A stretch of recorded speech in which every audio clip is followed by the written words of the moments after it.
Hey everyone, welcome back to Clinical Physio with me, Khalid Maidan.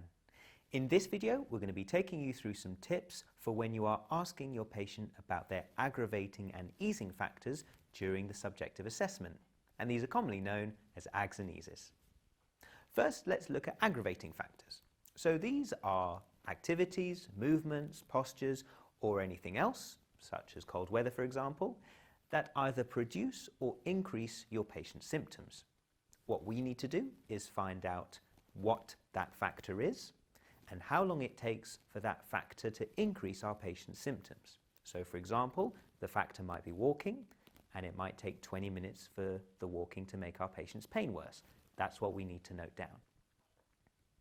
We need to establish what the aggravating factors are for each of the symptoms that our patient gives us during the subjective assessment.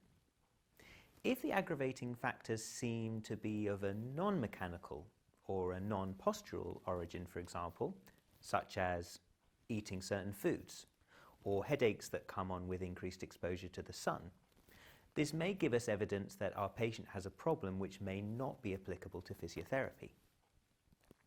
And we can say all of that in the same way for when we are asking about our patient's easing factors. So these are the movements, activities, postures, or anything else, such as heat or ice or medication, which may reduce or stop our patient's pain. Again, we need to find out what the factor is and how long it takes for that factor to reduce our patient's symptoms. For example, sitting for 5 minutes.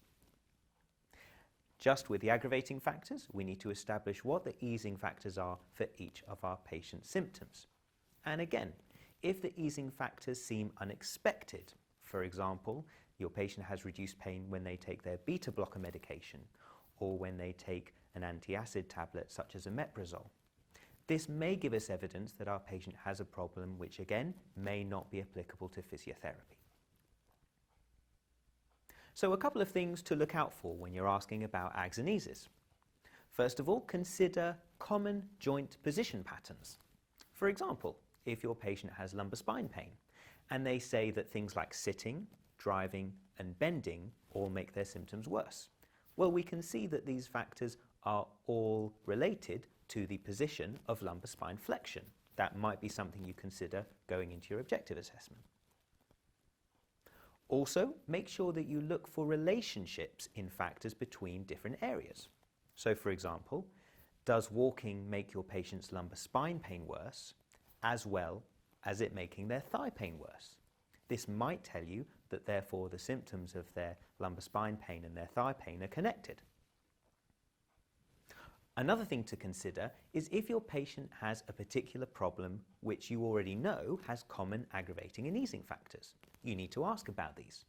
So for example, if your patient comes in with pain around the patella, you may well ask your patient about specific aggravating or easing factors which are commonly related to the patellofemoral joint, such as common aggravating factors including squatting or going up and down the stairs, for example. A couple of further things to add is if your patient does not know any aggravating or easing factors when you ask them, or perhaps if there are aggravating or easing factors that your patient does say which are of a non-mechanical or a non-postural nature when you ask them. This should be treated with some suspicion, as the patient's pathology may well not be musculoskeletal in origin in that case.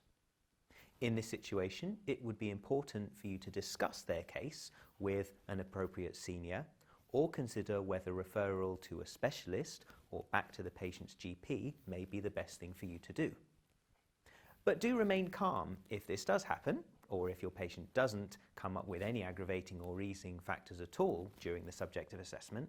Some patients, for example, can just be poor historians, and you may well find that their presentation is very mechanical in nature during the objective assessment. Or it might be that if you prompt them about some example, easing or aggravating factors, such as how does walking influence your symptoms, you may well find that they give you all the answers that you were looking for. If there are truly no aggravating or easing factors, and your objective examination does not support a mechanical problem, you should again consider liaising with a senior colleague or referring your patient on to a specialist or perhaps back to their GP in order to investigate for non-musculoskeletal causes to their symptoms. And that completes our video.